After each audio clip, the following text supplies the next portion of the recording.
Ya, chicos, buenos días. Buenas tardes. Les pido por favor una hora, hora y 20 de atención. Voy a tratar de enseñarles las cosas más útiles para su especialidad o para su carrera como médico general. Suelo tener mal humor, ¿okay? Soy una persona que soy tranquilo, pero me pongo de mal humor, me irrito rápido cuando las cosas no son. Entonces, las clases, si yo vengo acá, es para hablar, tratar de enseñarles un poquito. Así que lo único que pido de respeto es que atiendan. No me gusta, y me doy cuenta acá, lastimosamente me doy cuenta rápidamente cuando alguien está hablando con alguien, se está bromeando, están conversando con alguien. Si veo eso, simplemente lo retiro y lo pongo como falta. ¿Ok? Así que les pido su atención. Es solamente 1 hora y 20. A ver, yo soy el doctor Ponce León, trabajo en el hospital de policía, en la clínica El Gol. Supuestamente tengo médicos, alumnos en mi rotación, aunque no están acá presentes. Yo les voy a dictar lo que es el curso de semiología 3. Ábrete esa puerta. El curso de semiología 3 que involucra lo que es miembro inferior. ¿Ok? Oye, estoy empezando la charla y van a empezar a jugar. Vamos mirando al frente, no tiene nada que conversar uno con el otro. Ni estoy empezando, ya les dije y estoy empezando. Voy a hablarles sobre semiología del miembro inferior, que su título es semiología 3. Vamos a hablar un poco de patologías de cadera, del muslo, de la rodilla. Vamos a darles algunos, qué tan diferente es nuestro examen físico como especialista en traumatología versus otras especialidades, ¿no? Nosotros hacemos un examen físico dirigido al aparato locomotor, básicamente. Entonces, dentro de lo que es el examen físico, de lo que es las extremidades inferiores en este caso, todo parte de la inspección, de la observación, de lo que nosotros como cirujanos, como alumnos podemos mirar tan solamente desde el hecho cómo entra nuestro paciente. Si nuestro paciente entra caminando, entra en silla de ruedas, si entra cojeando, si entra usando algún tipo de aparato que lo asista, ¿no? Entonces, desde ahí empieza nuestra observación, nuestra inspección. Obviamente después recostamos al paciente en la camilla y siempre para realizar una inspección o las demás parte del examen físico, lo importante es que, sobre todo en un médico que está empezando y en un alumno que está en formación, es hacer una evaluación comparativa, ¿no? Si viene un paciente con un dolor en la rodilla y dice que le duele, que se le hincha, entonces tenemos la otra, normalmente en la gran mayoría de casos la otra rodilla está sana, entonces nos sirve como parámetro. Entonces nuestro examen debe empezar evaluando al paciente recostado en una camilla con un short o con una toalla tapado y empezar primero por la extremidad sana, cosa que nosotros vamos a mirar primero la inspección, cuál es el eje de esa extremidad, si tiene alguna alteración del eje comparado con la otra extremidad. Vamos a empezar a palpar, ¿qué podemos ver en la palpación? Tocar si hay aumentos de volumen o si hay zonas de dolor en algunas zonas de inserciones musculares o tendinosas, palpar si hay líquido en alguna articulación como la rodilla. Empezar la movilidad. La movilidad empieza siempre, uno le dice al paciente, ok, cuando está en la camilla, flexiona tu rodilla, a ver si lo vemos, el paciente puede flexionar la rodilla, primero activamente. Si el paciente dice no, me duele, ya viene después la evaluación que el mismo cirujano coge la extremidad y hace la movilidad, y hace una movilidad pasiva, ¿no? Porque hay pacientes que pueden tener temor o dolor y no doblan la articulación, no por un problema de movimiento, sino simplemente por el temor. Y uno al hacer el movimiento pasivo ve que la rodilla sí completa el movimiento, ¿okay? Mediciones, vamos a hablar de mediciones longitudinales de la extremidad, sería algún acortamiento, o circunferenciales, y vamos a ver para qué sirve cada una de estas. Y las maniobras especiales, ¿okay? Que vienen con nombre propio para cada articulación o segmento, ¿no? Pero la recomendación es que empiecen siempre con el paciente echado en una camilla, con las dos extremidades expuestas, y empiecen toda esta evaluación siempre en el lado sano, ¿okay? Y esto es un poco lo que hemos visto, ¿no? ¿Qué podemos ver en la inspección? Si hay una alteración en la longitud de las extremidades, si hay algún acortamiento secuelar, alguna fractura o alguna secuela neurológica, deformidades, si es una deformidad de partes blandas o de parte ósea, En extremidades inferiores hay que ver mucho lo que es alteración en el alineamiento. Si la extremidad está alineada, o si hay una desviación en valgo o en paro, como vamos a ver, el trofismo muscular, por ejemplo, algo que yo le recomiendo en su práctica, de repente viene algún paciente con alguna ganancia secundaria y dice, me duele la rodilla, no camino, no apoyo hace una semana, me duele, de repente estoy buscando un descanso médico por alguna ganancia secundaria. Uno lo recuesta en la camilla y puede observar, ¿qué observa? La masa muscular. Si yo veo que el trofismo muscular está igual que el otro lado, yo sé que ese paciente me está mintiendo. Él dice que le duele la rodilla, dice que no camina, pero la masa muscular nunca miente. Entonces, eso es algo que tienen que llevárselo para toda la vida, para su época de médico, ¿no? Si hay hipotrofia muscular, ok, yo sí le creo al paciente, sí, debe ser que el paciente no ha estado apoyando por dolor o en el postoperatorio. El paciente, todo paciente postoperado de semífero que no apoya, sea por cualquier patología, la masa muscular va a bajar. Y ojo, no solamente bajo el cuádriceps, ¿no? Claro, es lo más visible que uno lo tiene al frente y dice, vamos a hacer terapia física para el cuádriceps, pero también baja la región glútea, la región de los isquiotibiales, la pantorrilla. Entonces, en realidad, toda la extremidad que no apoya, basta que cualquiera de ustedes por alguna condición física no apoye en 2 días, su masa muscular va a bajar, ¿ok? Y la actitud, hay que ver cómo el paciente viene. A veces hay pacientes que vienen, o vamos a ver un paciente con fractura de cadera, ¿por qué un paciente con fractura de cadera viene así? ¿No? O por qué el paciente que viene con una luxación de hombro viene cogiéndose el hombro, por ejemplo, ¿no? Son posiciones o actitudes que a veces típicas que ya nos van encaminando hacia dónde va nuestro diagnóstico. Palpación, como ya dije, las cambios de la temperatura, aumentos de volumen, puntos dolorosos. Entonces, entrando ahí un poquito de lleno, vamos a empezar primero con el segmento de la cadera. Algo que se tiene que llevar de concepto es que la cadera es una de las articulaciones más grandes del cuerpo. Y si se dan cuenta, el acetábulo, que es o el cótilo, que es toda esta estructura ósea, envuelve casi las 2/3 partes de la cabeza del fémur. ¿Okay? O sea, hay un gran contacto hueso con hueso, una buena cobertura. Muy diferente o todo lo contrario al hombro. El hombro, la glena, es como una copa de esto, lo que juegan golf, ¿han visto golf? Esa plumilla es chiquita, y viene toda la cabeza del húmero. Esa es la similitud, la pelota de golf. Esa es la similitud con el húmero. Pero en la cadera no, en la cadera es todo lo contrario, hay un gran contacto óseo. Y esto ya de por sí ya le da una estabilidad a la articulación.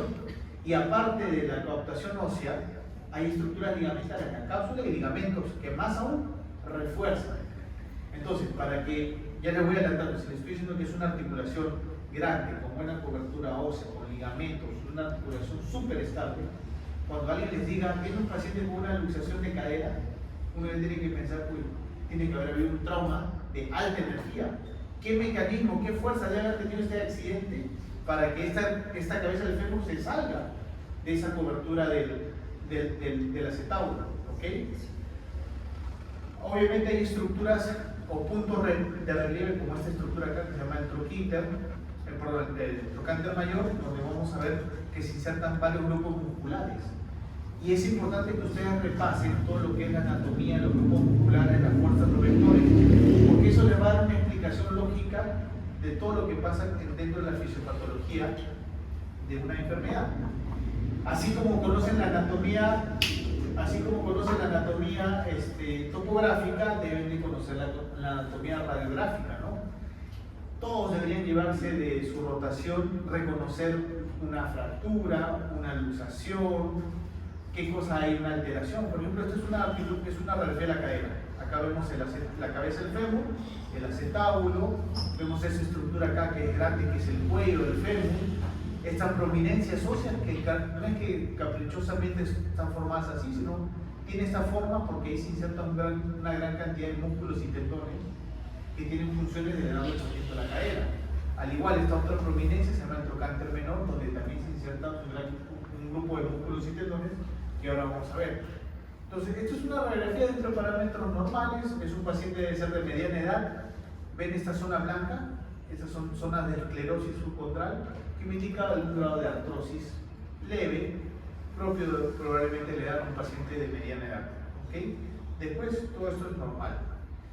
¿Por qué es importante que conozcan la topografía? Porque esto ya lo van a llevar más en sus clases específicamente de fracturas de cadera, que imagino que tienen. Toda esta estructura que involucra la cabeza y el cuello están dentro de una estructura que se llama la cápsula. Todas las articulaciones, hasta la más pequeñita del dedo, tenemos una cápsula. Es un conjunto de tejidos que envuelve la articulación, la lubrica y también le da estabilidad porque hay ligamentos, ¿no? Entonces, en el caso de la cadera, la cápsula está a este nivel, y esta es la cabeza y este es el cuello. Hay una gran división cuando hablamos de fracturas de cadera. Lo primero que tienen que saber de una fractura de cadera es fracturas intracapsulares y fracturas extracapsulares. ¿Por qué les hacen esa división? No es un capricho, sino que las intracapsulares y las extracapsulares tienen pronóstico y tratamiento diferente. A grosso modo, todo lo que está dentro de la cápsula, que es cabeza y cuello, en el escenario de una fractura, no solamente se va a romper el hueso, sino se van a dañar todo el sistema de irrigación. La irrigación en la cadera es ascendente, no es de arriba para abajo. Entonces, ¿qué quiere decir? Si yo tengo una fractura a nivel del cuello, se van a amputar los vasos que llegan hasta la cabeza. ¿Y qué le va a pasar a la cabeza? Se queda sin irrigación. ¿Eso cómo se llama? Necrosis vascular. Necrosis vascular no es infección, no es un tema de gangrena, como a veces lo dicen. Ojo, por eso se lo van a decir los pacientes. Simplemente la cabeza comienza a recibir irrigación, y ¿qué comienza a pasar con la cabeza? Comienza a reabsorberse, a deformarse, a colapsarse, y a veces en algunos casos se resuelve por completo, pero no hay infección. Pero obviamente, si la cabeza del fémur era completamente convexa, lisa, para articularse con el acetábulo, era para tener un gran movimiento sin dolor. Y ahora que se va la necrosis y comienza a deformar, ya la estructura no es lisa, no es convexa, entonces comienza a generar bloqueos y dolor en la cadera, ¿no? Entonces, cuando hablan de un paciente con fractura de cadera intercapsular, sinónimo de necrosis vascular, y ese paciente normalmente, si es un adulto mayor, va para un tratamiento de una prótesis, un reemplazo articular, que ya en su clase ya verán si es parcial o total, dependiendo del nivel de actividad del paciente, si van a usar cemento o no van a usar cemento. Eso ya es tema de su clase a profundidad de fracturas de cadera, ¿okay? En cambio, las fracturas extracapsulares, que están por fuera de la cápsula, están acá las fracturas del área trocantérica, que es toda esta área roja. Cuando hay una fractura de este nivel, el paciente no suele tener problemas de necrosis vascular. El problema acá es que los músculos comienzan a traccionar por un lado y para otro, y entonces la fractura se desplaza, y acá lo único que tenemos que hacer el cirujano es estabilizar, poner la fractura nuevamente en su lugar, fijarla adecuadamente para que la propia naturaleza del cuerpo lo cure. Nosotros como cirujanos no desaparecemos la fractura. Yo lo que puedo hacer es poner el hueso roto, ponerlo en su lugar, en la posición anatómica, para que el propio organismo, su propia vascularidad, haga que el hueso cicatrice, que el hueso cure, ¿okay? Entonces, esa es la función del cirujano, no desaparecer con la fractura. ¿Qué pasa por ahí? Entonces, las fracturas extracapsulares no tienen problema de vascularidad, entonces ahí lo que suelen hacer es osteocitis. ¿Y por qué les hago este preámbulo? Porque justo estas fracturas del área trocantérica son las más comunes, son las más frecuentes. ¿En qué escenario se presentan? Para empezar, tenemos que ver el paciente. El paciente suele ser un paciente adulto mayor. Si es un paciente adulto mayor, suele tener problemas de osteoporosis, ¿no? Y si es mujer, más aún, más que el hombre. ¿Cómo suele ser el escenario de la fractura, de la caída del accidente? Suele ser intradomiciliar, en casa. Paciente que se va a sacar de la silla, un adulto mayor no calcula bien, o se resbala de la silla o se resbala de la cama. O sea, es un trauma de baja energía. Eso es lo más frecuente. Y tan solamente con ese impacto de su propia altura hacia el suelo, al tener un hueso osteoporótico, se fractura. Y como ya les mencioné, la fractura más frecuente es la intertrocantérica. Luego ya ustedes tendrán en su clase de fracturas y les dirán si es una fractura intertrocantérica estable o inestable, y dependiendo si es estable o inestable, le indicarán qué tipo de sistema de fijación van a utilizar para fijar la fractura. Eso no es mi charla a profundidad. Pero ¿cómo viene el paciente a la emergencia? Normalmente el paciente, casi en el 100% de los casos, va a ir echado a una camilla. ¿No? Pero alguna vez yo he visto a algún paciente en silla de ruedas, que entra en su silla de ruedas con su fractura y tolera el dolor, pero eso ya sale fuera de lo normal. Pero normalmente el paciente viene a echar una camilla con un dolor increíble, traído por los familiares, traído por los bomberos. La historia de la familia: se cayó en la casa, lo encontramos en el suelo, creo que se cayó de la cama, creo que se cayó del sillón. Eso no suele ser un accidente de tránsito, porque es un trauma baja energía. ¿Okay? ¿Y cómo viene el paciente? Si se dan cuenta, acá van a ver que la extremidad comprometida, o la fractura, en este caso del lado derecho, está acortada. Si yo mido desde el talón del lado derecho hacia el talón del lado izquierdo, hay una diferencia notable. Uno lo ve y está cortado 2, 3, 4 centímetros. Evidente. ¿Qué otra cosa ven? El pie. Si uno está recostado en la camilla, suele tu pie, el pulgar del primer dedo, mirar hacia el techo. Pero el del lado afectado, ¿cómo está? Está en rotación externa. Ahora, eso no es porque el paciente se sienta más cómodo o porque se le ve más bonito estar así, sino eso tiene una explicación. Ahora la vamos a ver. Lo que quiero que graben es que esto es como se presenta un paciente con fractura de cadera. O sea, ustedes siendo alumnos ven un paciente que lo trae en la ambulancia, se cayó en la casa y ven que está cortado en rotación externa o con la pierna un poco abierta, que se llama la posición impúdica, tienen casi el diagnóstico de una fractura de cadera. Y por estadística pueden decir que probablemente sea una intertrocantérica, que es la más común, la más frecuente. Obviamente la única forma de que confirmen va a ser con una radiografía. Y la radiografía es rápida, ¿no? La toman la radiografía y ven fractura de cadera. ¿Okay?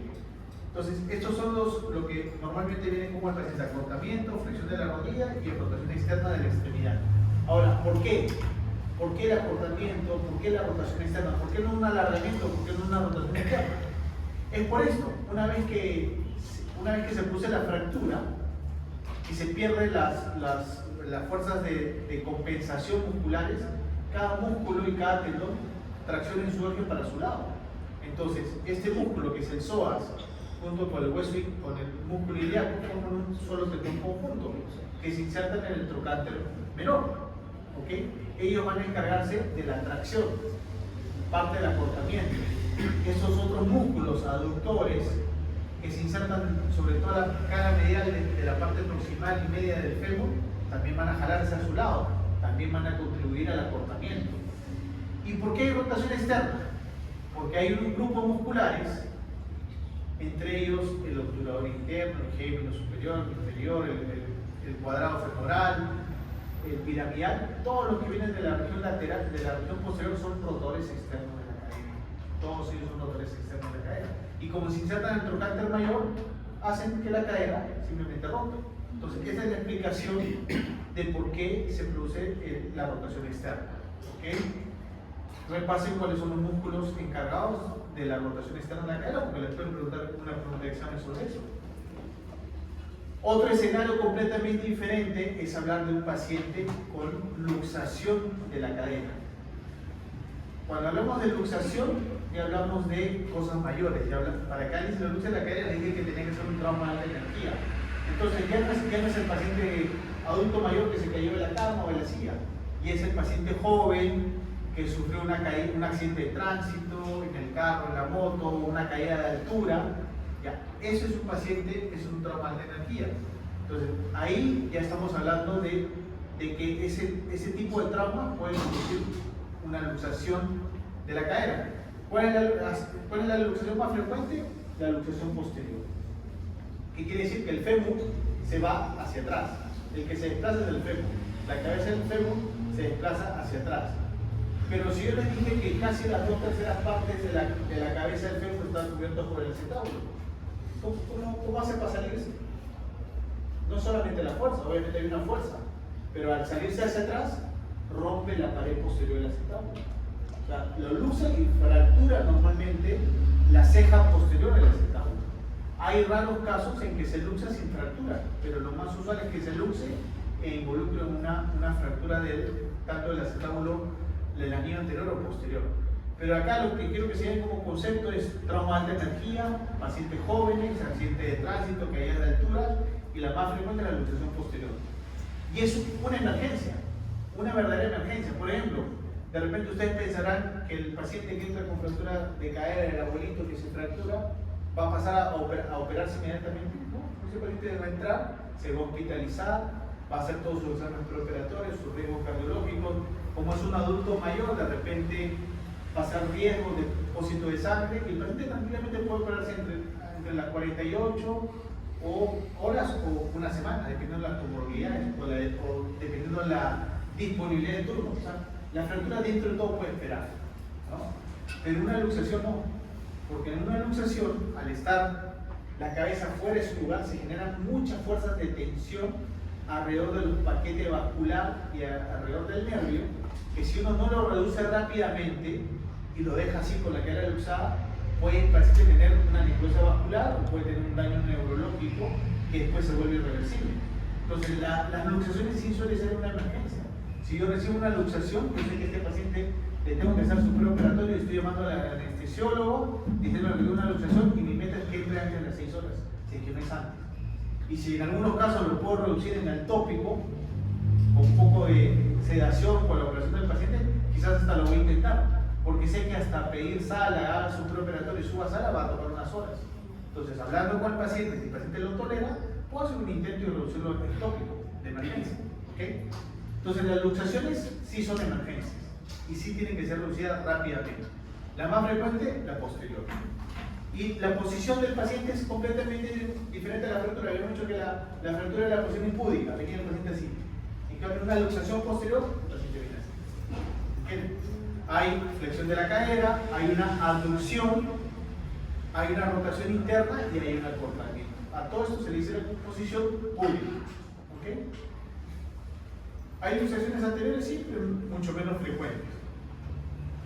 Ahora, yo les dije que dentro del examen físico había la inspección, ¿no? Después había la palpación, que era tocar. Si yo tengo un paciente que sé que ha tenido un evento traumático reciente, una fractura o sospecha de una fractura o una luxación, yo no le voy a estar tocando en la cadera. Señor, ¿le duele? ¿Le duele? Obviamente el paciente está con un dolor terrible que no quiere ni que lo toque. Entonces, en el escenario de un paciente, de un trauma agudo, reciente, que puede ser una fractura o una luxación, yo siempre hago la inspección, radiografía y medicación analgésica, ¿no? Ya no hago palpación, no voy a evaluarle, señora, a ver, vamos a mover su cadera, ¿cuánto lo mueve? Porque si tiene una fractura, yo sé que le va a hacer doler, ¿no? Más bien lo que uno busca es inmovilizar para que el paciente no se le mueva y no genere dolor. Entonces, en ese escenario solamente hacemos inspección y hacemos lo que es radiográfica, ¿ya? Pero en otros pacientes que vienen por dolores crónicos, por ejemplo, el abuelo de algunos de ustedes, que viene con algún dolor crónico en la cadera, que le viene molestando año tras año y que tiene una artrosis, ahí sí yo puedo hacer palpación, puedo tocar, a ver, tiene su artrosis, pero uy, tiene una bursitis trochanterica, tiene una contractura del glúteo medio, tiene un dolor en esta zona inguinal. Entonces, ahí sí puedo, en dolores crónicos, en pacientes con patología crónica o que no sea aguda, yo sí puedo palpar y ver si hay algo más, ¿no? Palpar la zona trochanterica, palpar si hay irritación del nervio ciático. ¿Por qué? Porque a veces el dolor, el paciente dice que me duele la cadera, pero a veces la patología no está en la cadera. Puede ser una irritación del nervio ciático, puede tener una hernia inguinal que no la han diagnosticado y que simula que el dolor está ahí, pero el paciente dice me duele la cadera. Y uno a veces entra a observar, no ve otras cosas y el dolor viene de otra fuente. ¿Okay? La movilidad, como ya les he dicho, hay dos tipos de movilidad, la pasiva y la movilidad activa, ¿no? La movilidad pasiva es la cuando yo movilizo al paciente y la activa es cuando tú le pides al paciente que lo haga. En líneas generales deberían aprender un poco cuáles son los rangos de movimientos normales de cada articulación, ¿no? Si hablamos de cadera, toda evaluación de cadera se hace con el paciente en su cúbito dorsal, el paciente tiene que estar relajado y yo le hago esas maniobras, ¿no? Si quiero ver cuánto flexiona mi cadera, tengo que tener al paciente recostado, decirle que doble la rodilla y que trate de llevar el muslo hacia el tórax. Esto me da un ángulo. Este es el ángulo de flexión de la cadera, que suele ser 120 grados. Ahora, esto puede variar de un paciente a otro, ¿no?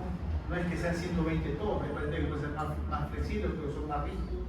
De repente si es un paciente que tiene una artrosis severa en la rodilla, en la cadera derecha, pero la izquierda la tiene bien, entonces yo quiero decir, ¿cuánto es lo normal para este paciente? Entonces evalúo primero su cadera izquierda, ya, 110 grados, ok.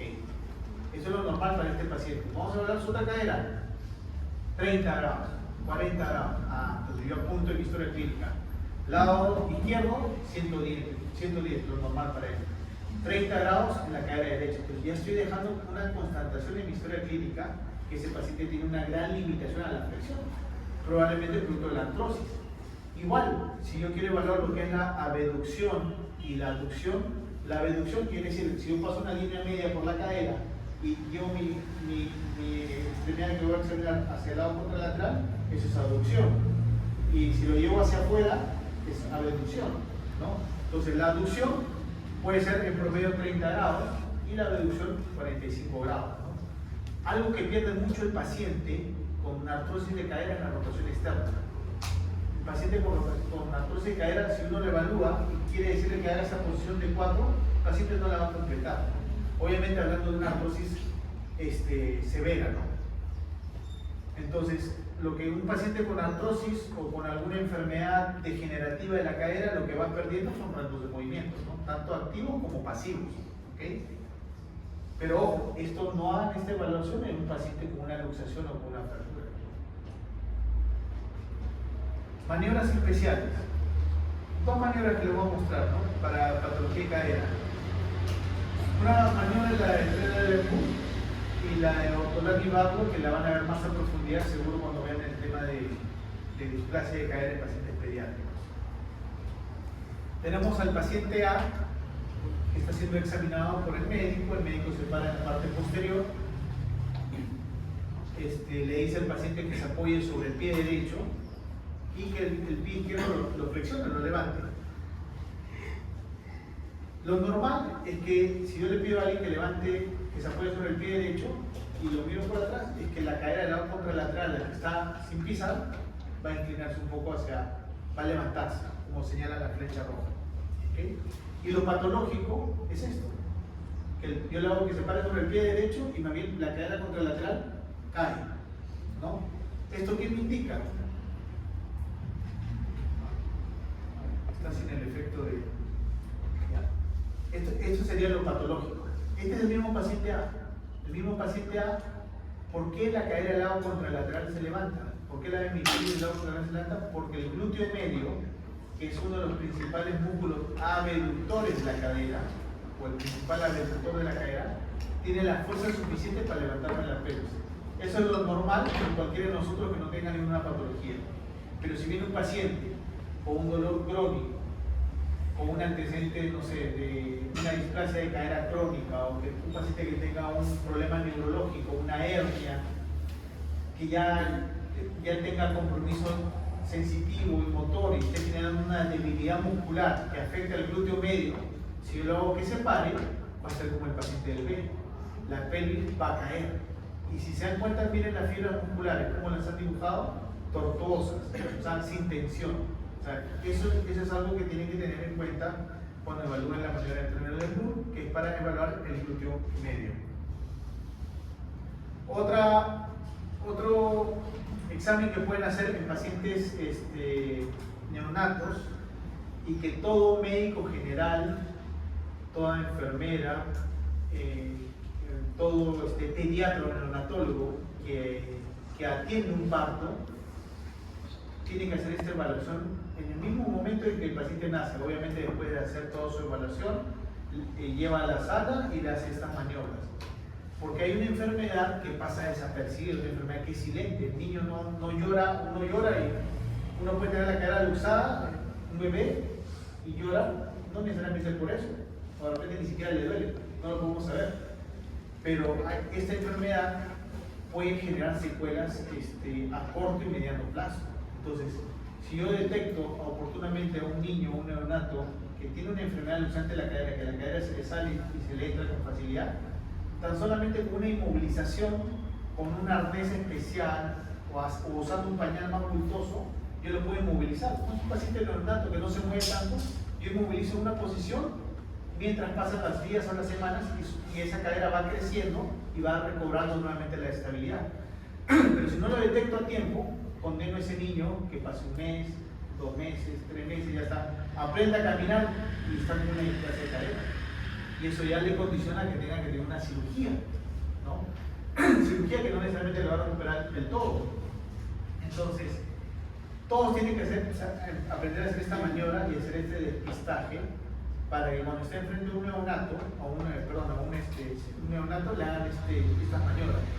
Y se llama la maniobra de PowerPoint ocular.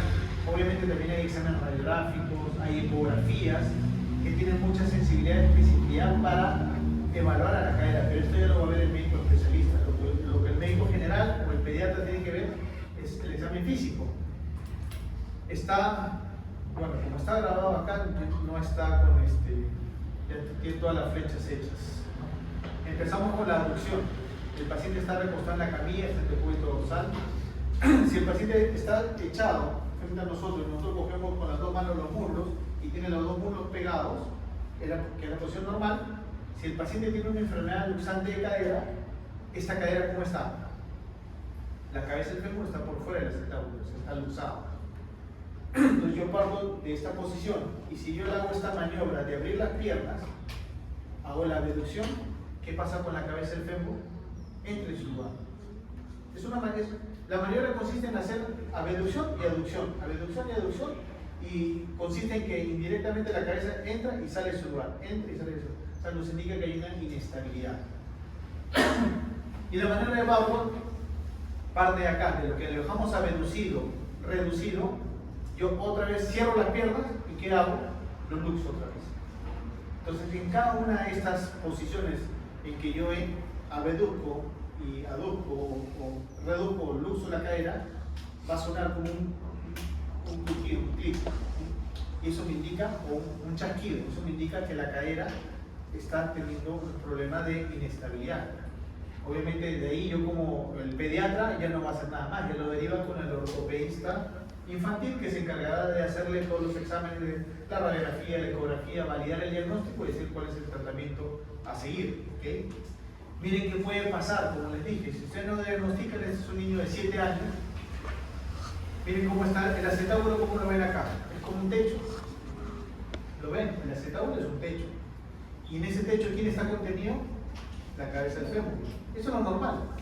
En cambio, un paciente con displasia de cadera, que la cabeza del fémur ha estado fuera de su lugar por mucho tiempo, al no tener este contacto, la cabeza está por acá del fémur, al no tener este contacto, ¿qué pasa con el acetábulo mientras el paciente va creciendo?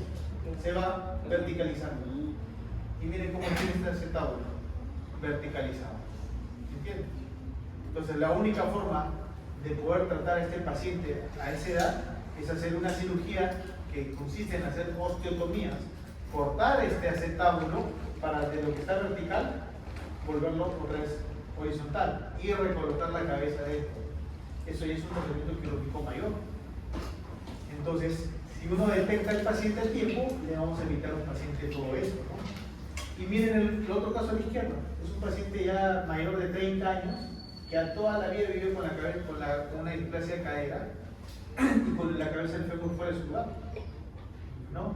No es aquel chuquito, no es el que baila de alguna manera especial, tenía una displasia y nadie le ha diagnosticado, ¿no? Obviamente la única solución de esto también es quirúrgico, y en un paciente mayor y estamos hablando de una prótesis, ¿no?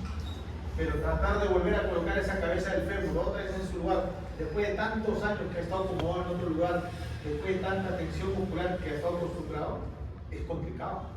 Y involucra cirugías grandes, mayores, ¿no? Entonces, ese es el tema con la displasia de cadera. ¿Algún problema, alguna pregunta, duda con respecto al tema de cadera? En la displasia de cadera, la vascularización se ve afectada. No se ve afectada. No se ve afectada porque, digamos, los tejidos son un poco más laxos, más flexibles. No hay ese problema de urgencia, pero sí va a traer una secuela mecánica. Vamos a hablar de otro segmento, que es, ya hemos hablado, pero ya saben lo que es fracturas en adultos mayores, las intertrocalentóricas que son las más frecuentes, trauma de baja energía, accidente domiciliario. Lo otro es las luxaciones, que lo más frecuentes son las luxaciones posteriores, suelen pasar en gente más joven, en accidentes de alta energía como caídas de altura, accidentes de tránsito, ¿ok? Ahora vamos a hablar del problema de la rodilla. La rodilla también tiene pie. Doctor, una consulta. En el caso de los adultos mayores, la fractura más frecuente es la intercapsular, Sí. pero si en todo caso se trata de una fractura intracapsular, ¿vas a hacer una emergencia? Tampoco. Ninguna de las fracturas tiene que ser una emergencia real que tenga que ser atendida en el día. Aunque esté comprometida la irrigación de que estamos hablando de la Es que si ya está comprometida, ya sabemos que vamos a poner una prótesis. Ahora, te puedo poner otro ejemplo. Por ejemplo, ¿cuántos años tienes? Claro. 22. 22. Digamos que está, no sé, está en un caballo o tiene un accidente de tránsito. 22 años. Se fractura la cadera. Fractura del cuello. ¿No?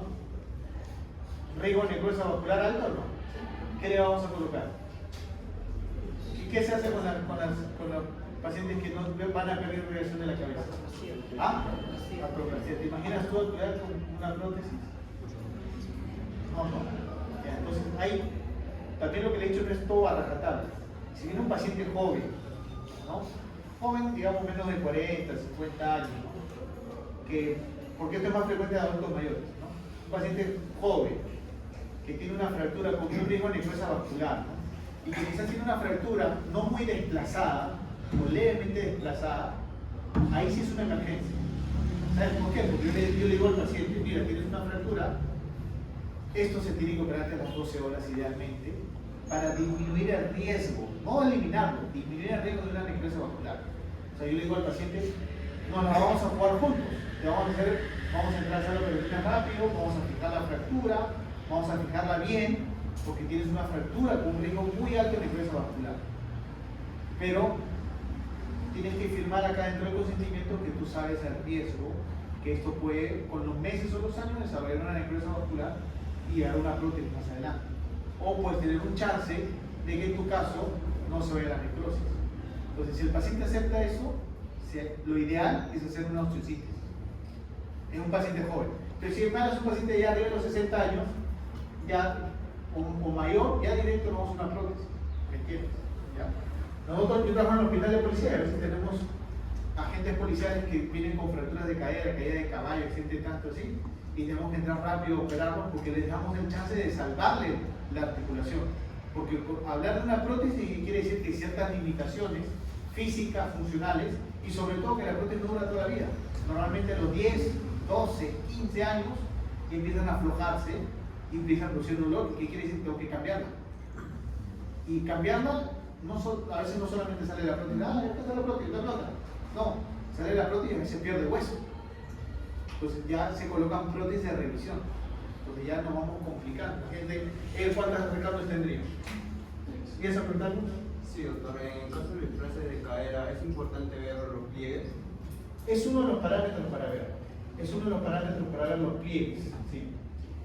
Pero eso lo van a ver en su charla. O sea, ya no se utiliza tanto. Bueno, yo no soy ortopedista infantil, no veo pediátrico, pero hasta donde sé, ya no es un parámetro tampoco absoluto el tema de los pliegues. Es más la sensibilidad del examen físico. Pero eso va a depender de lo que le digan en su clase a ustedes. Ahora, tienes la ventaja de que puedes tomar radiografía para ver la posición de la cadera, y ahora lo que más utilizan los ortopedistas infantiles es la ecografía. La ecografía se ha convertido para nosotros los traumatólogos, que no usamos estetoscopio obviamente, nuestro estetoscopio. Entonces usamos mucho ecografía para ver reparaciones de tendones, inflamaciones, desgarros musculares. Entonces, nuestro estetoscopio es la ecografía. Y ahora se está utilizando mucho eso para evaluar, a ver, y ellos pueden ver si la cadera entra o sale. Es mucho más exacto que hacer la maniobra, ¿no? Entonces la maniobra y lo ves, simplemente sientes un clic y no estás tan seguro de qué está pasando. Pero lo haces con la ecografía, pues ahí se ve clarito la cabeza, algo entra y sale. ¿Entiendes? ¿Ya? Vamos a hablar de patología de rodilla. La rodilla también tiene un grupo de pacientes que son traumáticos y otro grupo de pacientes que son degenerativos, la artrosis, ¿no? Por ejemplo, si ven este paciente que está parado, ¿qué diferencia ven en la inspección? Obviamente tiene un aumento de volumen, ¿no? Una deformidad en la rodilla derecha. Y Y lo más probable es que esa deformidad sea una deformidad blanca. Y esa deformidad blanca sea por líquido. Nosotros dentro de la rodilla tenemos bolsas. Una de esas bolsas se llama la bolsa suprapatelar, que está por encima de la patela. Que son dos bolsitas o dos capas que están pegadas. Pero cuando hay algún trauma, alguna irritación y hay una sobreproducción de líquido, esto se distiende y se llena de esa bolsa y genera esa deformidad, ¿no? Entonces yo digo, este paciente lo palpo acá, derrame articular. No sé qué tendrá, no sé si es líquido, si es sangre o si es pus, un tema infeccioso, ¿no? Si no estoy muy seguro, no es tan evidente lo que veo como en este paciente, y quiero ver si hay líquido dentro de la articulación, hago esta maniobra que se llama el signo del témpano. El paciente recostar la camilla con una mano sobre el borde superior de la rótula, con la otra mano sobre el borde inferior de la rótula, y como que hago esto, ordeño, y con mi pulgar o con mi índice palpo la rótula. La rótula, si hay líquido, la rótula está flotando como un témpano de hielo, por eso le dicen el signo del témpano. Entonces, si hay líquido, la rótula, que normalmente está pegada en la tróclea del fémur, si hay líquido, la rótula está así, está ahí flotando en el líquido. Entonces, si yo lo aprieto, la rótula va a chocar y yo siento como la rótula golpea con el hueso. Saco un video y la rótula se vuelve a levantar, ¿no? Eso es para los casos menos evidentes, ¿okay? Obviamente también puedo hacerle una ecografía y decir, acá hay líquido, y puedo decir hasta cuánto volumen de líquido, ¿no? Entonces, ¿cómo creen que estaría el paciente del lado derecho? ¿Estaría con dolor o sin dolor? Estaría con un dolor terrible. Si a alguno de ustedes les ha tocado tener un derrame articular en la rodilla, eso mi paciente tiene dolor, y obviamente yo no le voy a decir, ay, ¿te duele? Palpa, a ver, movilidad pasiva activa. No lo voy a hacer porque el paciente ya sé que tiene dolor. El paciente más bien le coloco una almohada debajo de la rodilla, lo pongo en una posición que se sienta con menos dolor, y digo, bueno, tienes un derrame articular. ¿Y qué te pasó? ¿Fue traumático? ¿Fue de días que se te acumuló así? Pero lo primero que tengo que hacer es evacuar ese líquido. Porque si yo le pongo loco el analgésico que le coloque, no le va a calmar el dolor. O va a demorar en hacer efecto, pero tú le metes una aguja, lo aspiras y el paciente, doctor, gracias, ya no me duele. Inmediatamente. Eso se llama artrocentesis. Y no es solamente para rodillas. La artrocentesis, que es punzar o ingresar a una cavidad, a una articulación con una aguja y sacar el exceso de líquido, eso se llama artrocentesis. Se puede hacer en cualquier articulación. Una de las más comunes es la cadera. La rodilla. Es mucho más fácil hacer en la rodilla, que es superficial, que hacerlo en la cadera, que tiene mayor cobertura muscular, ¿no? Entonces, ese paciente, yo le hago una artrocentesis. Obviamente tengo que desinfectar la zona. No es que lo pinche donde yo quiera, sino hay zonas donde hay parámetros donde uno coloca la aguja y sabe que va a atravesar tejido capsular sin dañar otras estructuras más que la cápsula y la piel. Entonces, introduce la aguja y espinas. Esto se llama la artrocentesis, tiene varias funciones. Número uno, me permite ver el líquido. Miren el líquido, ¿cómo lo ven ahí? ¿Es sangre? Entonces yo veo, no es sangre. ¿Es pus? No, no es pus. Entonces yo digo, es un líquido articular un poquito turbio, inflamatorio, ¿no? Algún tipo de artritis o simplemente alguna patología que voy haciendo mi descarte. Y además ese líquido lo puedo mandar a estudiar. Si sospecho que este paciente tiene una enfermedad inflamatoria, una enfermedad por depósito de cristales, lo mando a bioquímico y que me diga si qué cristales hay o qué cosa está haciendo que el líquido vuelva a crecer tanto. Si lo veo un poco turbio o achocolatado, digo que secreción purulenta, lo mando a estudiar para que me diga qué germen es, que me den el antibiograma, cuál es el antibiótico específico para este germen, y yo pueda darle el antibiótico adecuado en el caso de una artritis séptica, ¿no? O si solamente es un líquido inflamatorio, simplemente yo el hecho de evacuarlo ya le estoy calmando el dolor al paciente, pero puedo mandar a estudiar este líquido. Otra cosa que tenemos que hacer es la inspección, también les había dicho. Y uno puede evaluar la extremidad inferior y debe evaluar la extremidad inferior tanto con el paciente echado como con el paciente parado. Entonces uno se recuesta y no parece que el paciente tuviera mayor alineamiento. Después lo paras y el paciente está así. ¿Me entiendes? Una desviación en valgo. Miren esa paciente, es una paciente joven. Tú le dices al paciente, párate y que la cara interna de tus dos rodillas apenas se toque. Esa es la forma de ver el eje. Y miren cómo está ahí. Se tocan, pero las piernas se van hacia afuera. Eso se llama genu valgo. Cuando la distancia entre el malleolo interno de un lado y el otro, cuando uno se para, es más de 5 o 6 centímetros, más de 6 centímetros, uno dice es un valgo, genu valgo. Todos nosotros acá tenemos una desviación en valgo en nuestra extremidad, no es completamente recta, tenemos un leve valgo, pues, alrededor de los 6 grados, las mujeres quizás 8 grados de valgo. Ya lo que sobrepasa eso ya es algo patológico, ¿no? Un genu valgo mayor. Esta paciente debe tener tranquilamente un genu valgo de 20, 30 grados, ¿no? Y yo lo puedo ver con la inspección, pero si yo lo quiero medir milimétricamente, medir en ángulo, si voy a hacer alguna corrección quirúrgica y quiero saber cuántos grados voy a corregir, como parte de mi protocolo de tratamiento, le tengo al preoperatorio le pido este examen que se llama teleradiografía o radiografía panorámica, que si se dan cuenta es una radiografía en miniatura que va desde la pelvis hasta el pie, hasta el pie, o sea, el paciente está parado. Pero yo ahí puedo hacer en una sola imagen, puedo medir el eje de mi fémur, el eje de mi tibia o el eje mecánico de toda la extremidad. Y ahí voy viendo dónde se ha generado la deformidad, cuántos grados de valgo tiene y cuánto tengo que corregirlo en el tema de una planificación operatoria. ¿Okay? Entonces, eso se llama teleradiografía o radiografía panorámica de miembros inferiores. Se utiliza mucho. La rodilla también tiene rangos de movimiento, ¿no? Cuando el paciente extiende la rodilla por completo, ¿cuántos grados de extensión tiene? ¿Yo cuántos grados de extensión tengo ahí? ¿Ah? Cero. Porque a veces es en 180, no, cero. Cuando el paciente tiene, yo por ejemplo tengo cero grados de extensión. ¿Okay? Pero de repente yo examino a alguien y la rodilla se extiende un poco más. 110, 10, 20 grados más. Hay pacientes que son más largos. Es más frecuente en mujeres, ¿sabes? No es que tenga nada contra la mujer, pero estadísticamente es más frecuente que la mujer es más laxa. Entonces puede tener un genu, una hiperextensión y por ende un genu reservado. ¿Sí? La flexión de la rodilla normalmente entre 120 y 140 grados, depende de cada paciente. Yo les había hablado de medición, ¿no? Ya habíamos hablado de la medición longitudinal con la teleradiografía. Esa misma teleradiografía también puedo utilizarlo de repente para que sepan, todos los que están acá deben de tener algún acortamiento, una pierna más corta que la otra. Y es lo normal, ¿eh? Hasta 8 milímetros, 10 milímetros es tolerable, ni yo mismo sé si tengo algún acortamiento. Y es lo normal y no afecta biomecánicamente nada. Pero ya cuando hay un acortamiento más de 1 centímetro, eso ya puede generar una sobrecarga sobre las articulaciones o sobre la columna, o a veces es fuente de dolor de un paciente con un dolor crónico en la extremidad y nunca lo supo y tenía un acortamiento mayor. ¿Okay? Lo podemos medir, como ven acá, con 1 centímetro, con los relieves óseos, pero no es tan exacto a que si yo cogiera la teleradiografía y lo mido con esta regla, ¿no? Entonces, mucho más exacto. Yo les hablé del ejemplo del paciente, el simulador, el que me dice que no camina, que me le duele la rodilla, que necesita más descanso médico. Lo echo en la camilla y veo la masa muscular está igual. ¿Cómo lo cuantifico? ¿Simplemente a la vista?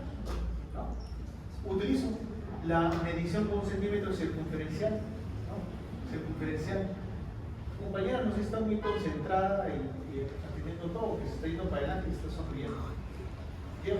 Lleva 20 minutos ahí. Estás focalizando todo, interiorizando. Okay. Entonces, con el centímetro yo puedo medir, o por ejemplo, un paciente postoperado. ¿Qué le dije al paciente postoperado? ¿Le baja la masa muscular o no? ¿Cómo yo monitorizo si el paciente se está recuperando la masa muscular? Lo mismo.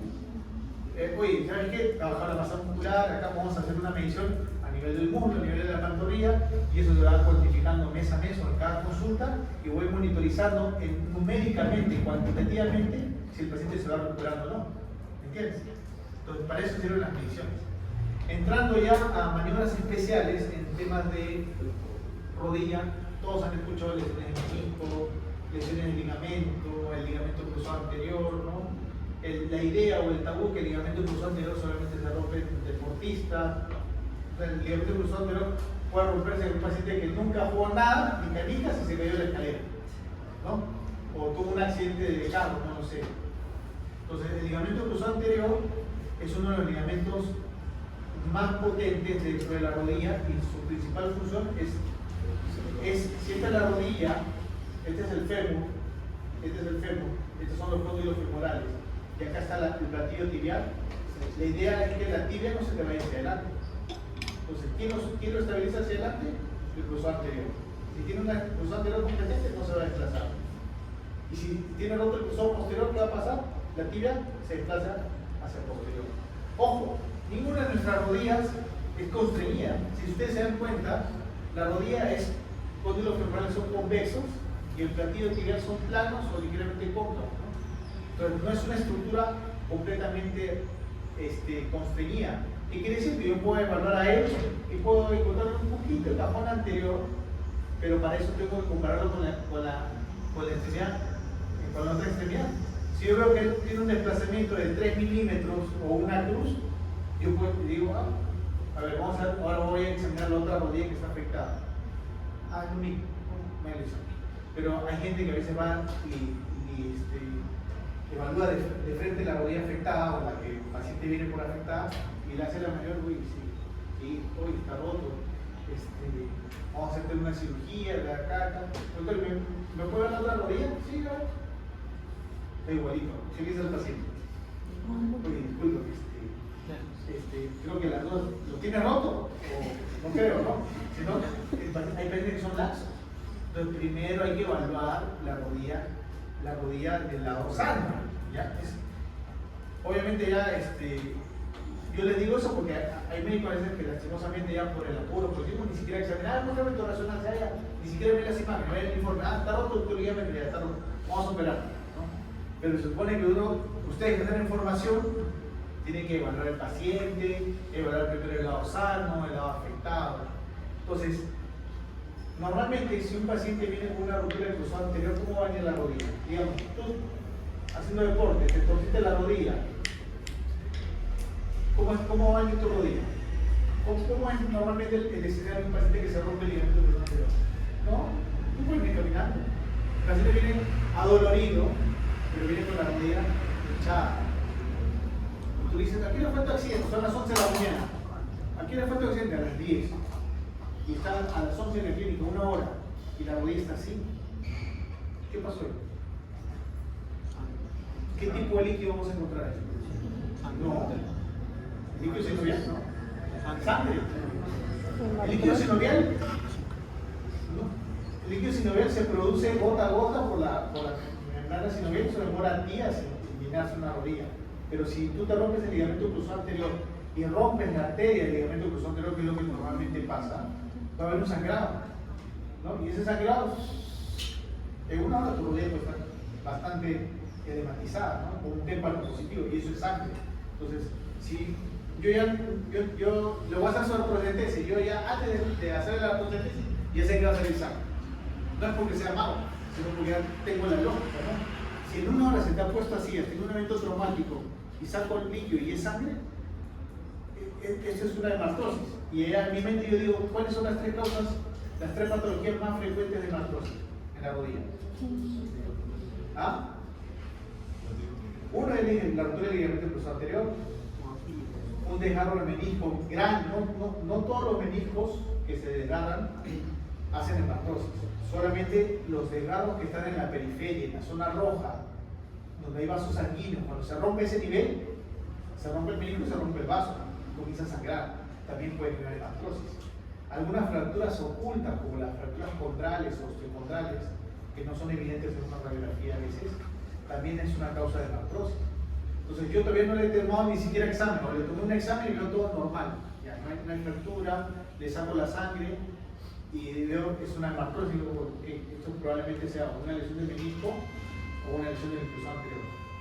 Normalmente el paciente viene adolorido, es difícil que en la emergencia yo le pueda hacer maniobras de evaluación de la rodilla, porque el paciente tan solamente le quité el líquido y ya la alivió, pero el paciente no quiere que le toquen, ¿no? Entonces, estas maniobras normalmente no las hacemos en la emergencia, las hacemos días después, cuando el paciente va a la consulta, ya el paciente con un ligamento cruzado anterior roto puede estar caminando a la consulta ya después de una semana, y dice, doctor, me ha bajado la rodilla un montón, ya no me duele, creo que no he tenido nada. Eso pasa, ¿no? ¿Por qué? Porque una vez que pasa el trauma agudo, el sangrado, baja la inflamación, el paciente no le duele. Pero cuando le examinas la rodilla, vas a encontrar la inestabilidad. O cuando el paciente va a hacer algún tipo de deporte, algún movimiento, va a sentir que algo le falsea en la rodilla y siente temor, algo no está bien, se me está moviendo más de lo normal la rodilla. Pues esa es la rotura del ligamento cruzado anterior. ¿Cómo lo evaluamos? Vimos acá esta maniobra que es la del cajón anterior, que si se dan cuenta hay que estabilizar el dorso del pie del paciente. A veces el examinador se puede sentar ahí en el dorso del pie, le dices al paciente que esté relajado, tranquilo, que no te contraiga el músculo porque si no te va a engañar. Abrazas con tus dos manos la parte más proximal de la tibia y comienzas a hacer este movimiento. No, hay algunos médicos que yo veo que examinan así, no. Tú lo sabes, relajado, por favor, relaja la musculatura, le golpeas el muslo, relaja, y haces esta maniobra. Y si ves que la tibia se desplaza, estás casi en el diagnóstico de una rotura del cruzado anterior. Dices cajón anterior positivo. Pero si el paciente no te dobla la rodilla a 90 grados, no te lo permite porque todavía le duele, está dolorido, o te contrae mucho el músculo, haces otra maniobra, que es muy parecida pero en 30 grados de flexión. Entre 20 y 30 grados de flexión, que se llama la maniobra del ancla. Con una mano fijas el muslo, la fijas ahí, y con la otra mano, en la parte proximal de la tibia, haces esto. Con la rodilla en 20 y 30 grados. Si se va hacia adelante la tibia, yo digo Lachman positivo, ¿no? Lesión del ligamento cruzado anterior. Otro de los ligamentos frecuentes que se lesionan. Uy, acabo por correr los videos. No, por la tele.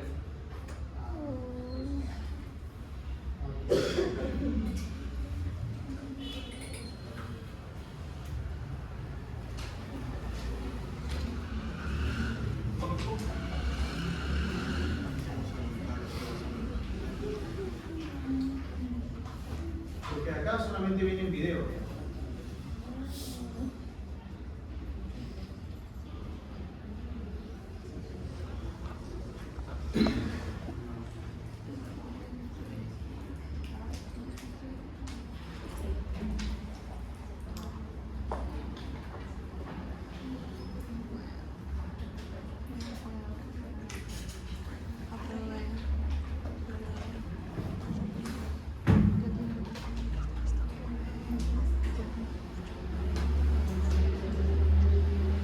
¿Sí con la madera?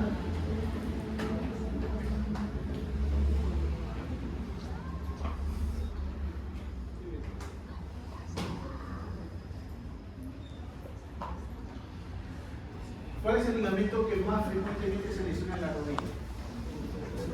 ¿Ah? ¿Colateral cuál? Medial. Colateral medial. El de acá. Para un poquito.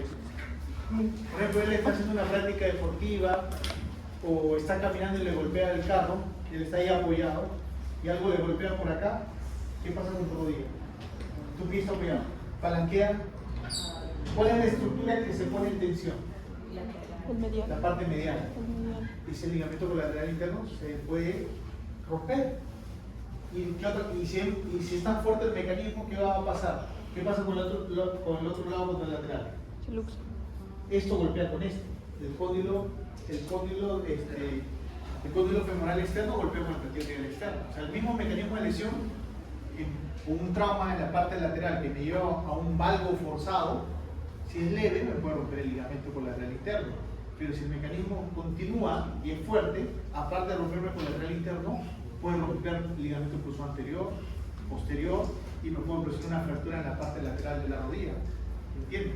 O sea, no son lesiones, a veces no hay lesiones en clase, no son lesiones multiligamentarias o incluye lesión ligamentaria más fractura dependiendo la fuerza del impacto, la calidad de los tejidos. ¿Okay? Entonces, por ejemplo, este paciente, miren esa rodilla, gran aumento de volumen, hemartrosis evidente, le hacen la maniobra de estrés en valgo. La maniobra de estrés en valgo, ¿cómo es? Le colocan una mano en la parte lateral del muslo, en este caso el muslo izquierdo, y con la otra mano tratan de llevar la tibia hacia afuera, simular el golpe que le ha hecho él, ¿no? Y miren cómo se abre la rodilla. Una cosa es que se te abra, lo normal es que se te abra así 10-15 grados, ya está roto el ligamento. Pero si yo le hago a un paciente y se abre así, casi 45 grados, y digo, este paciente no se ha roto, sí, se rompió el ligamento colateral interno, se rompió la cápsula, el oblicuo posterior se rompió los dos cruzados, o sea, es una lesión multiligamentaria, no es solamente aisladamente un ligamento. O sea, es para que vean cómo puede llegar a ser de magnitud una lesión. La misma maniobra, pero el lado contralateral, estrés en varo. El estrés en varo, miren cómo se abre el espacio. Se dan cuenta que es la parte lateral porque es el peroné. Entonces, este es el compartimento externo, cóndilo femoral externo y platillo tibial externo. Para que la rodilla se vaya en varo, es mucho menos frecuente el trauma. Miren cómo se abre el espacio acá. Entonces, acá debe haber también una lesión ligamentaria en la parte lateral. Y se dan cuenta, esto es una radiografía en estrés. ¿Qué quiere decir en estrés? El paciente va a tomar su radiografía, el médico se coloca los guantes de plomo y simula la lesión y genera el desplazamiento, la abertura, y ahí en esa posición le toman la radiografía. El paciente tiene que colaborar un poco. Ya, vamos a ver algunos videos. Eso es la maniobra de evaluación de los ligamentos cruzados. Miren cómo el paciente se exagerado se centra sobre el torso del pie.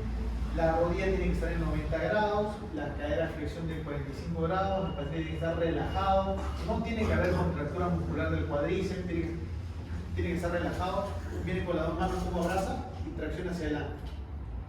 Eso es lo normal, puede haber un poco de latitud hacia adelante, ¿ok? Ahora, hace la maniobra de cajón posterior, empuja hacia atrás, tampoco, todo eso es normal, ¿ok? Pues puede haber pequeños desplazamientos de entre 1 y 3 milímetros y eso es lo normal. ¿Okay? Ahora vamos a ver algunas maniobras entre lo que es primero lo normal y después lo patológico. ¿Ya? La prueba de cajón anterior, lo normal.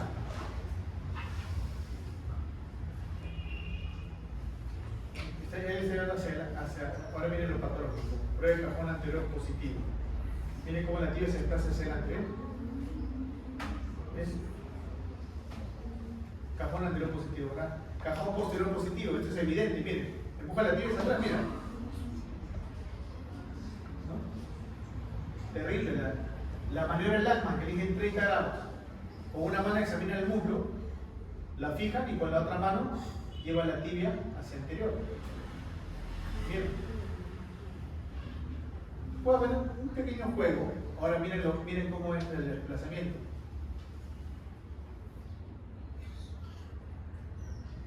¿Se dan cuenta? Evidente.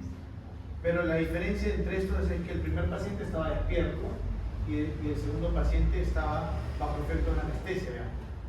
¿Ya? Entonces es más fácil hacer la maniobra y más sensible, más específica. ¿Okay? Pivot Ship es otra maniobra. ¿De dónde viene? ¿Koyiki?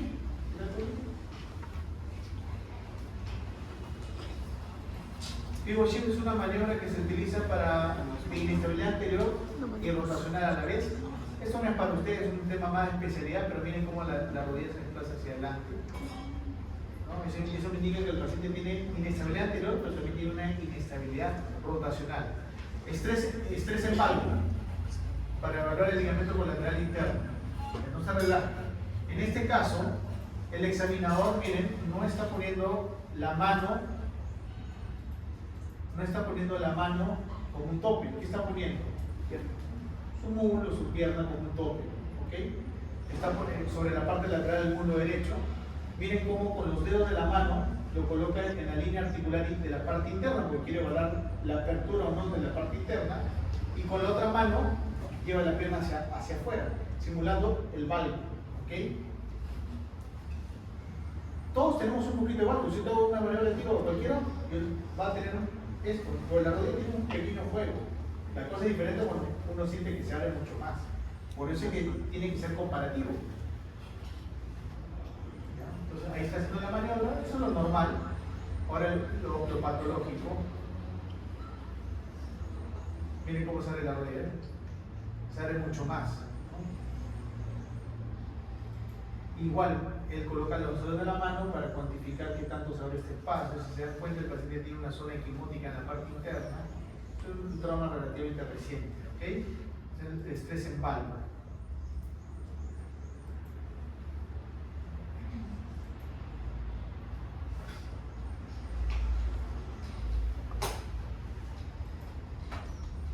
Lo mismo para evaluar el ligamento colateral externo, que es la misma maniobra, pero todo lo contrario, ya no es embalgo, sino es 3 embalgo. Con su mano está poniendo el tope sobre la parte interna, ¿no? Y lleva la pierna hacia la parte interna, miren. ¿Ok? Meniscos, todos tenemos 2 meniscos. Algo que la gente o los médicos que no son especialistas dicen, ay, menos mal que me rompí el menisco y no me ligamento. Una lesión de menisco puede ser más destructiva que una lesión ligamentaria. Hay que tenerle más respeto a una lesión de menisco. Obviamente a una lesión de menisco compleja, ¿no? Hay desgarros de menisco que a la gente ni se opera y no pasa nada, les duele, les molesta, van a su artrosis lenta y como que lo toleran, dependiendo si no son tan activos. Pero si cualquiera de ustedes tuviera una lesión que se llama de tipo radial o una ruptura en Ace-Valdi y no le hacen nada, a los pocos meses o al año están con una artrosis y ya es irreversible. Ya el menisco no importa, ya tienes una artrosis, ya tu rodilla ya no tiene manos atrás. Esos son los diferentes tipos de desgarros, desde los más simples, como es la ruptura vertical, como este de acá en Ace-Valdi o doble Ace-Valdi, y hay otro que no figura acá, que es el desgarro radial, que se rompe de un extremo a otro. Es como que el menisco se para en dos. Ese es el más severo, el más severo y el técnicamente más demandante para repararlo. Existe un montón de maniobras. Normalmente nosotros hacemos 2 o 3 maniobras y si es positivo, yo tengo que confirmarlo. ¿Con qué examen lo confirmo? Con una resonancia. ¿Okay? Esas son las maniobras. Les voy a explicar acá la maniobra de McMurray, que es la más frecuente que se usa. El paciente también está en el cúbito dorsal, relajado. Miren el examinador cómo flexiona la rodilla. Acá hay un gesto que está haciendo que es importante. El paciente tiene que colaborar suavemente de flexionar la rodilla. Miren, con la mano derecha está haciendo una rotación interna de la pierna. Miren, está rotando la pierna. Si yo roto mi pierna, ¿a dónde apunta mi talón? Hacia afuera. Está evaluando el menisco externo, es para que sepan. Cuando yo hago la maniobra acá y hago rotación interna, mi talón apunta hacia afuera, menisco externo. Está evaluando el menisco externo. Entonces, va a ver si el paciente tiene dolor en esta zona. Va a poner los dedos acá, va a ver si hay un chasquido o si hay un resalte o el paciente tiene dolor. Miren. Entonces, pasa de la flexión y de la rotación interna, pone su dedo sobre la parte externa del pie, de la rodilla, perdón, y de la flexión comienza a realizar la extensión. Mírenme, miren dónde está su dedo en el compartimento externo, y de la flexión comienza a realizar la extensión. Y lo repite varias veces. Si en una de esas, y todavía yo trato de darle un poquito en valgo encima, como para apretar la parte externa, para pinzar el menisco. Si está lesionado, el paciente va a tener dolor. ¿Ok? Esa es la maniobra de McMurray para el menisco externo. La misma maniobra, pero haciendo todo lo contrario, es para evaluar el menisco interno. ¿Qué te lo va a hacer? Ahora, flexiona la rodilla, ya no hace rotación interna, ahora hace con la mano rotación externa. Y ahora hacer rotación externa, ¿dónde apunta mi talón? La parte interna. Está hablando del lado interno.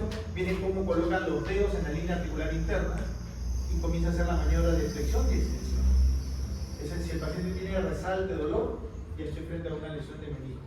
Y lo confirmo con un tratamiento, con una resonancia, que es el examen más sensible, más específico para evaluar una lesión meniscal. Eso no lo puedo ver con ecografía o no lo puedo ver con resonancia, ¿no?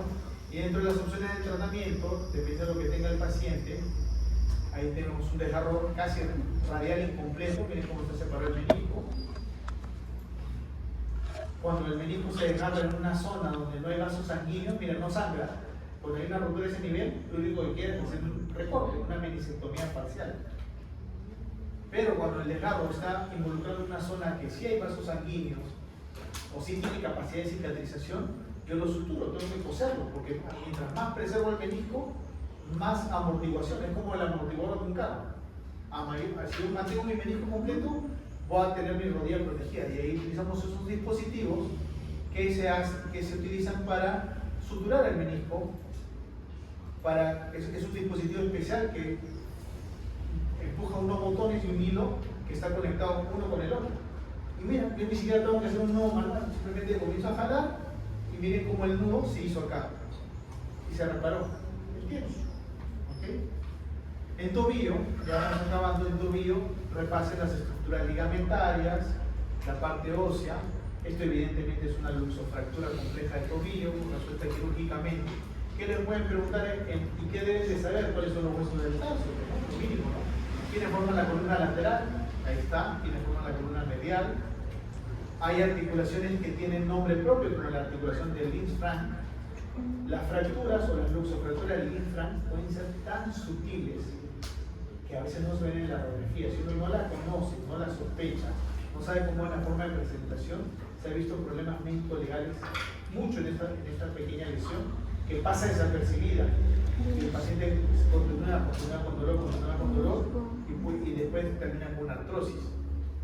La otra articulación, la articulación de Chopin, que tiene nombre propio. El tobillo también tiene un rango de movimiento en dorsiflexión o extensión, y flexión plantar o flexión.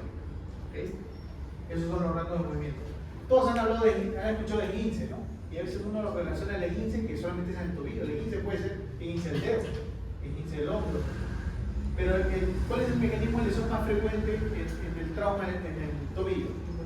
Inversión forzada. Yo estoy descuidado, ¿no? Pisé mal y el pie se me va en esta posición. Es mucho menos frecuente que haga una inversión, ¿no? O por un trauma, un deporte, normalmente es la inversión, ¿no? Y si el pie se me va hacia adentro, ¿qué estructura se está tensando? ¿Qué estructuras? ¿Medial o lateral? Lateral, ¿no? Al igual que el valgo, ¿no? Perdón, al igual que un valgo forzado en la rodilla. Entonces, ¿cuáles son las estructuras? Tienen que saber qué estructuras hay en la parte lateral del tobillo. Los ligamentos, peroneo, astragalino, el anterior, el posterior y el peroneo calcáneo. ¿Ok? De ellos, ¿cuáles se lesionan más? El astragalino anterior. Es el más frecuente, porque es el más débil, el menos resistente, o es el primero que actúa para evitar la torsión. Entonces es el que paga el pato. Pero puede haber lesiones tan potentes o tan severas que te pueden romper los 3 ligamentos, o te pueden romper uno parcial, el otro total, o los 3 totales. Entonces, la única forma de corroborar eso, ¿cómo sería? O sea, yo puedo evaluar, digo, tienes una esguince, sí, está inestable, hay laxitud, hay dolor, tienes una esguince segundo, tercer grado probablemente, pero yo no puedo decirle, sí, por clínica, tienes el peroneo astragalino anterior, tienes segundo grado, el peroneo calcáneo es un tercer grado, no se puede, pues para eso está un examen de imágenes. Y el más sensible, acá sería una resonancia también. ¿Okay? Ahí vimos el mecanismo de inversión forzada, ¿no? Cómo viene el paciente con gran aumento de volumen, zona equimótica. Ojo, el mismo mecanismo de inversión en un paciente mayor, ya a veces no produce lesión ligamentaria, sino produce fractura de peroneo. El mismo mecanismo de lesión puede fracturarme también el peroneo. ¿Okay? El examen físico va a involucrar palpar cualquier relieve alrededor de la zona maneral externa, si el recorrido de un ligamento o del otro. Entonces yo puedo palpar el recorrido del ligamento peroneo astragalino anterior, el posterior, hacer maniobras de cajón también que hay para el tobillo o estrés en varo, para evaluar cuál de esos 3 ligamentos puede haberse lesionado. ¿Okay? Acá tenemos los 3 ligamentos de la parte lateral. Yo puedo tomar una radiografía, siempre se debe tomar una radiografía porque es rápida, inmediata y además es la única forma que me diga que no hay fractura. Porque si yo sé que tengo un mecanismo de inversión, como el paciente anterior, como este paciente, puede ser un esguince como puede ser una fractura. La única forma de corroborarlo es una radiografía, inmediatamente. Le tomo la radiografía y veo que no hay fractura, digo, ok, no hay fractura. ¿Qué es lo que tiene entonces? Una lesión ligamentaria. Y si yo quiero corroborar qué tipo de lesión ligamentaria específicamente es, una resonancia. También se puede utilizar una ecografía, hay gente que lo utiliza mucho, pero me parece que es un poco necesita mucha experiencia y un buen ecografista. En cambio, una resonancia te da una imagen en 3D, es mucho más específica. Los esguinces se clasifican desde el primer grado hasta el tercer grado. Primer grado, simplemente una distensión, pequeñas lesiones microscópicas. El paciente puede tener algo de edema, algo de dolor y hasta puede tolerar el apoyo y la marcha. El grado 2 involucra un desgarro parcial de las fibras del ligamento. Por ende, se sobreentiende que debería haber más aumento de volumen, más dolor y quizás alguna intolerancia para apoyar o pisar. Y el grado 3 puede tener más aumento de volumen, pero sobre todo Cuando uno evalúa, va a encontrar más laxitud, ¿no? Obviamente, esta es una clasificación que uno la puede hacer al examen físico, dar una clasificación, un diagnóstico preliminar, pero ya lo corroboras después con una resonancia, ¿no? Dependiendo si es un grado 1, puede ser un vendaje funcional, un uso de una tobillera, restringir la actividad física unos pocos días, un poco de terapia inmediata y el paciente a las pocas semanas está haciendo su actividad completa. Es un índice de grado 2 o 3, dependiendo del tipo de paciente que yo tenga y dependiendo qué ligamentos se han lesionado. Pásale a tu compañero, está quedando dormido ahí. Yo puedo utilizar o una bota acrílica o una bota de yeso, que es un sistema rígido que no me permite mover el pie y que no puedo pisar con eso, o si tengo los medios económicos, puedo utilizar una bota Walker, que tiene las mismas ventajas, pero se permite apoyar y te lo puedes retirar para el aseo, para hacer una terapia física rápida, precoz. En cambio, tratamiento de hospital público, normalmente son 2-3 semanas. El ligamento va a cicatrizar, pero se lleva por ende la hipotrofia muscular, la rigidez del tobillo, y eso es lo que más demora en recuperarse más que la propia lesión, ¿no? Pero haciendo una bota Walker y haciendo una buena terapia, acortamos mucho el proceso de recuperación. Tendón de Aquiles, una de las patologías más frecuentes. Yo estoy ya dentro de ese grupo etario de riesgo, pacientes entre los 40 y los 50, que de un momento a otro están haciendo una actividad deportiva, sienten que alguien lo fauleó, alguien me pateó, va a golpear a quién lo ha golpeado, o sintió que alguien le tiró una piedra, y ya no puede caminar y no ve a nadie, ¿qué ha pasado? O sienten como un latigazo, doctor de tendón de Aquiles. Y si el paciente viene a la emergencia y uno lo recuesta boca abajo, miren cómo es el tendón normal. Todos se palpan, todos tenemos una cuerda, ¿no? Es una cuerda de tendón. Y se nota, estéticamente se nota. Pero cuando el paciente viene con una rotura de tendón, aquí miren cómo está, el tobillo está ensanchado. Visualmente ya no se ve la cuerda, ya no la puedes palpar. Hay edema, hay equimosis, ¿no? Ya no puedo palpar la cuerda del tendón. Si lo echo boca abajo y lo miro de costado al paciente, puedo ver quizás en algunos casos este signo, el signo del hiato. El tendón está así y se ve un declive, que es la zona donde está la ruptura, ¿no? Le puedo hacer esta maniobra. ¿Quiénes forman el tendón de Aquiles? Pues dos gastrocnemios, ¿no? Y el sólido. Todos ellos forman un solo tendón, que es el tendón de Aquiles, que se inserta en el calcáneo. ¿Esos son músculos flexores o extensores? Flexores.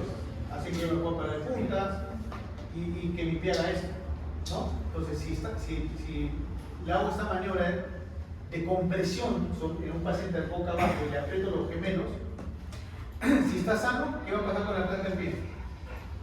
Yo le aprieto al músculo y el pie va a hacer esto. La flexión plantar, miren, esto es lo normal. Esto es lo normal.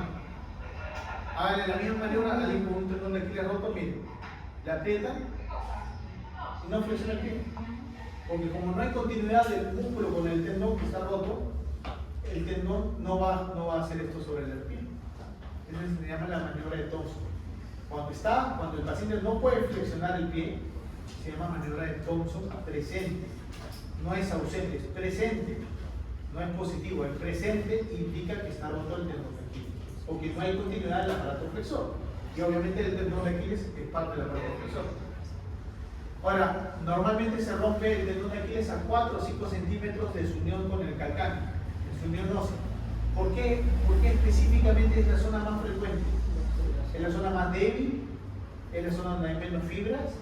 ¿O es la zona donde hay menos irrigación? Mira, es una zona casi abajita, no hay vaso sanguíneo.